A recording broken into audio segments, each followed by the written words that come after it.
Hey everyone, welcome to another episode of Tally Book Troubleshooting. I'm your host, Keith Stelter. Show's brought to you by Arc Energy. We process your energy, manufacture, rentals, service, from D-highs to slug catchers, we got you covered. Today, if you can hear in the background, we're coming from the Petroleum Museum in Midland, Texas. We usually get here nice and early to record, but today there seems to be a very early morning tour, so excuse the background noise. And today I'm really excited to have Derrick Clark with me today, who is going to be sharing. What are you going to be sharing, Derrick? So I wanted to discuss kind of a problem that you and I were discussing here. So when COVID hit, I know we're all tired of COVID, but I think it still shifted the landscape on how a lot of people like you and myself do business on the sales and business development side. So, my goal was to kind of talk how that changed how everybody's working still today, and how I had to make a shift when I had a small business to try to keep my guys working and keep everybody moving. So I want to just touch base on that and kind of some. So basically, the problem is, how do you sell in an environment when you can't go see customers anymore, right? Basically, yes. Awesome. So what was, I guess, when it happened, what was your first thoughts? How did you approach it? At first, I didn't know what to do, right? Like everybody else, I had a small business. We provided mechanic services. I had a team of guys, and work dried up overnight when COVID hit. And it was tough to go sell and generate new opportunities when you can't go see anybody. The world essentially shut down, so I turned to a very heavy digital marketing side. LinkedIn, for many of you that know me on there, I'm sure you see I'm pretty active. And prior to COVID, I really wasn't.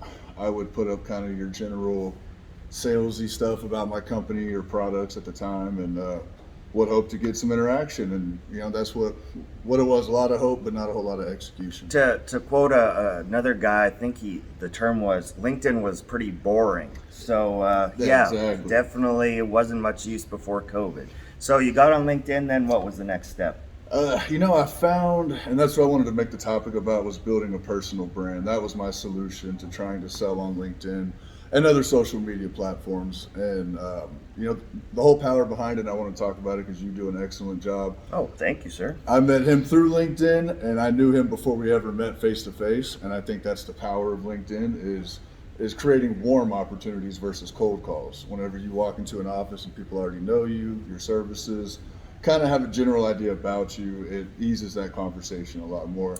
Definitely. Than just walking in off the street and they have no idea anything about you. Yeah, it helps if they've already recognized you from some of the LinkedIn stuff. So. Exactly. So, what I found is I started building more personal related posts versus a picture of my services or my products at that time, and just putting a generic salesy pitch up there, because we all just continuously scroll through those. And I noticed I wasn't getting near the interaction I was wanting. I wasn't getting near the amount of views, and I was really pressed to find work, and I was trying to find a way to continuously keep our guys working through one of the worst times we've had out here in the Permian since I've ever been here.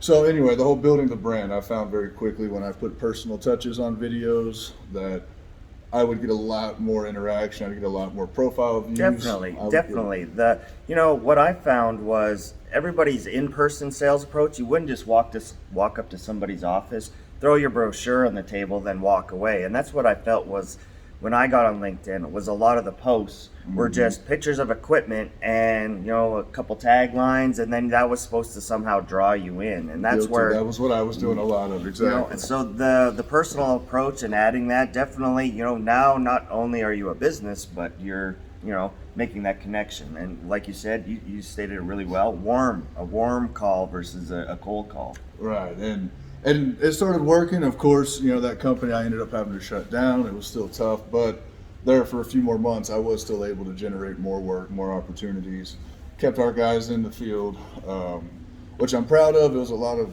thinking outside of the box, and that was the whole way. And what I found now is, even today, a lot of offices are still shut down. They're still reluctant to let a lot of vendors in.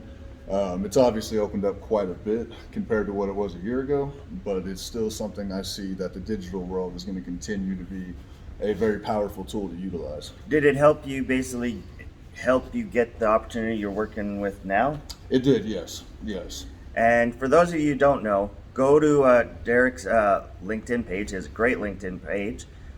You also work with the Pipeline Association, is that it? I do, yes, sir. Yeah, so I'm the membership chair there, and a lot of the leads and stuff, and a lot of the actual members contact me through LinkedIn, and that's where I've been able to help kind of build some of our growth on that side as well.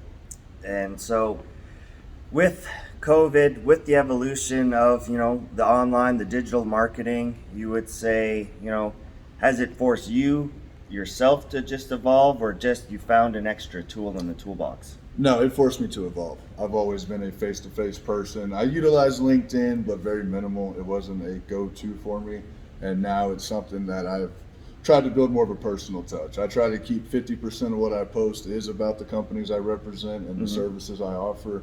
The other 50% I want to actually post what Derrick Clark thinks, and try to gain insight from other people. There's a lot of very intelligent people on this platform who have done amazing things that I learn from consistently.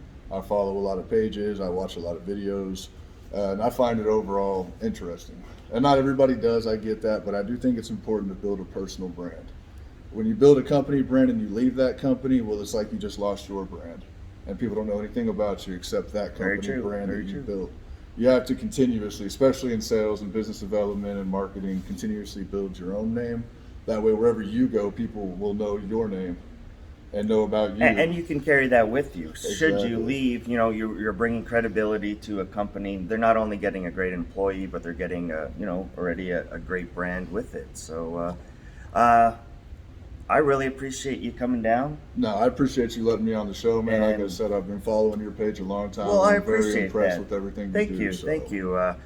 I very humbled by what it's become, and look forward to seeing, what Tallybook Troubleshooting can turn into. Once again, thank you very much to my guest, Derrick Clark.